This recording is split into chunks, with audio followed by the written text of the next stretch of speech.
சீரக சம்பா பிரியாணி செய்வது எப்படின்னு பார்க்கலாம். டபரா வச்சுட்டு எண்ணெய் ஊற்றிக்கலாம். 2 பிரிஞ்சி எல்லாம் போட்டுக்கலாம். பட்டை, லவங்கம், கிராம்பு, ஏலக்காய் போட்டுக்கலாம். வெங்காயம், பச்சை மிளகாய் சேர்த்து நல்லா கொஞ்ச நேரம் வதக்கலாம்.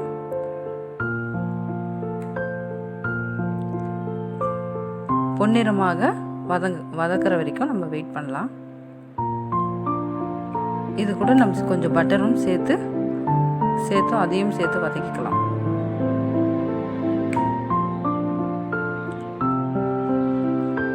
நல்லா மிக்ஸ் ஆகி நல்லா பண்ணி பொன்னிறமாக வதக்கவும்.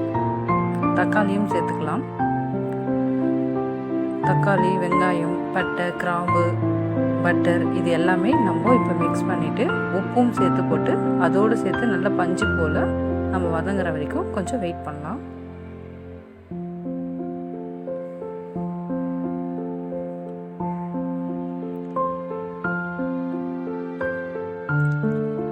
பஞ்சு போல் வதங்கி கொஞ்சம் கொஞ்சமாக வந்துட்டே இருக்குது.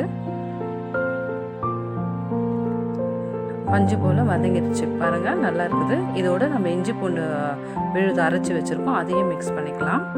நம்ம வெங்காயம் போட்டுட்டு இஞ்சி பூண்டு போட்டோன்னா அடி வைக்கிறோம். அதனால தான் நம்ம வெங்காயம் தக்காளி வதக்கிட்டு இஞ்சி பூண்டு விழுதுகளை நம்ம சேர்த்துக்கிறோம். நல்லா மிக்ஸ் பண்ணி பச்சை வாசம் போடுறவங்க வதக்கிட்டு நம்ம கொஞ்சம் புதினாவும் கொத்தமல்லியும் சிறுசாக அரிஞ்சு வச்சுருக்கோம், அதையும் போட்டு வதக்கிக்கலாம். நல்லா எல்லா மசாலாவும் மிக்ஸ் ஆகிற மாதிரி நல்லா வதக்கிக்கோங்க. நம்ம கொஞ்சோண்டு புதினா, கொத்தமல்லி, தயிர் மிக்ஸ் பண்ணி அரைச்சி வச்சுருக்கோம், அதையும் சேர்த்து வதக்கிக்கலாம். அப்போ தான் அந்த புதினா ஸ்மெல் நல்லா இருக்கும். சில பேர் பசங்க, குழந்தைங்க சாப்பிட மாட்டாங்க. அதோடு சேர்த்து தயிரும் சேர்த்து மிக்ஸ் பண்ணிக்கலாம். அந்த புதினா ஸ்மெல்லு நல்லா இருக்கும். அதனால் சிக்கன் போட்டு வதக்கிக்கலாம். அதுவும் நல்லா ஃப்ரை பண்ணலாம்.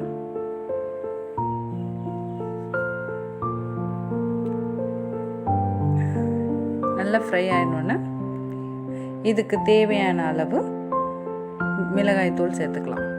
வெறும் மிளகாய்த்தூள் சேர்த்துக்கலாம்.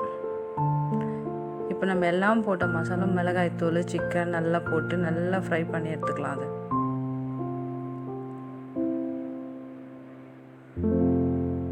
நல்லா ஃப்ரை பண்ணி இது நம்ம தேவையான அளவு உப்பு சேர்த்துக்கலாம்.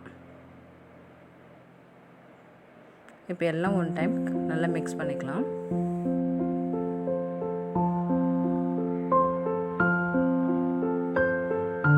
நல்லா மிக்ஸ் ஆகிற வரைக்கும் நல்லா ஒரு 5 மினிட்ஸ் நம்ம கை விடாமல் கலரி வைக்கலாம். நல்லா மிக்ஸ் ஆயிடுச்சு.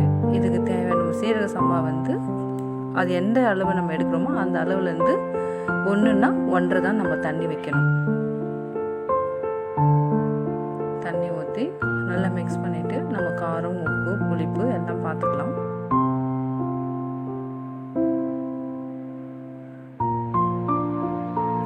அதோட நம்ம லாஸ்ட்டாக எலுமிச்சை பழம் பிழிஞ்சு விட்டுக்கலாம்.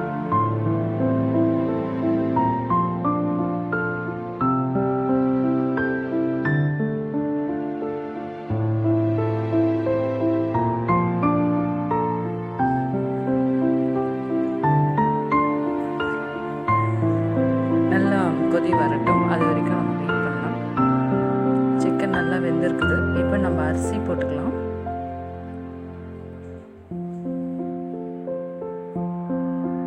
அரிசி எல்லாம் போட்டுட்டு நல்லா மிக்ஸ் பண்ணிடலாம்.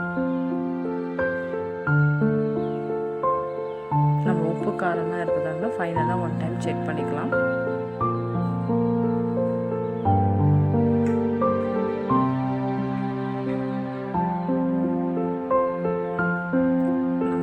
இப்போது கொஞ்ச நேரம் தண்ணியை ட்ரை பண்ணுறது.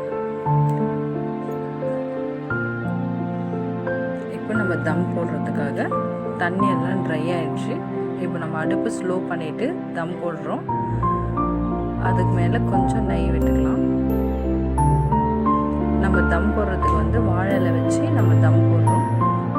வேணும்னா ஆப்ஷன் தான், இல்லைன்னா நம்ம அப்படியே கூட தட்டு போட்டு மூடிட்டு அது மேலே வெயிட்டை ஒரு சுடு தண்ணி கொஞ்சம் காய வச்சு அதை மேலே வைக்கலாம். கீழே அடுப்பு ஸ்லோவாக இருக்கட்டும்.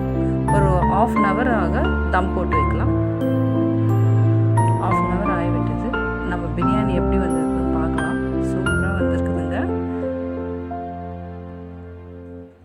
பிரியாணி பார்க்கவே டேஸ்டாக இருக்குது. பாருங்க, பலன்னு உதிரியாக இருக்குது. நம்ம சிக்கன் சீரக சம்பா சிக்கன் பிரியாணி செம டேஸ்டாக இருக்குது.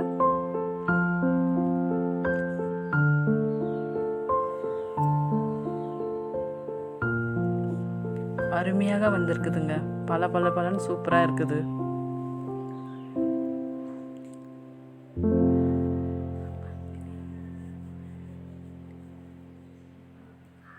நம்ம சிக்கன் பிரியாணி பாருங்கள் எவ்வளோ உதிரியாக இருக்குது. டேஸ்ட்டாக இருக்கும். நீங்களும் செஞ்சு பாருங்கள். கமெண்ட் பண்ணுங்கள், ஷேர் பண்ணுங்கள், லைக் பண்ணுங்கள். பாய்.